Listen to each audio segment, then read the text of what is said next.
నమస్తే దోస్తులారా. నేను మీ చిట్టి చిలకమ్మను. చింటూ, చిన్ని, మీ నాన్నగారు విల్నియస్లో ఉన్నడు, ఫోన్ చేయలేదని కంగారు పడకండి. విల్నియస్, లిథువేనియా దేశపు రాజధాని. దోస్తులారా, తన జీవితాన్ని మొత్తం పేద ప్రజల సేవకు అంకితం చేసిన మహనీయురాలు, మానవత్వానికి మారుపేరు. మదర్ తెరెస్సా గురించి తాత వినిపిస్తున్న పురాణంలో తప్పక వినండి.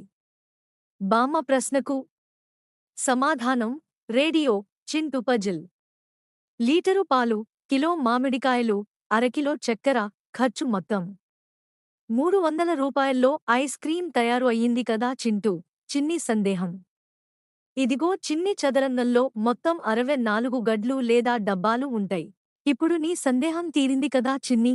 దోస్తులారా, అమ్మ చెప్పినట్లు పనస పండు ఆరోగ్యానికి చాలా మంచిది దోస్తులారా. ఋతుప్రద పండ్లు తప్పక తీసుకోవడం వల్ల ఆరోగ్యానికి మేలుని చేస్తుంది దోస్తులారా. మరి ఉంటాను దోస్తులారా. వచ్చే వారం మళ్ళీ కలుద్దాం.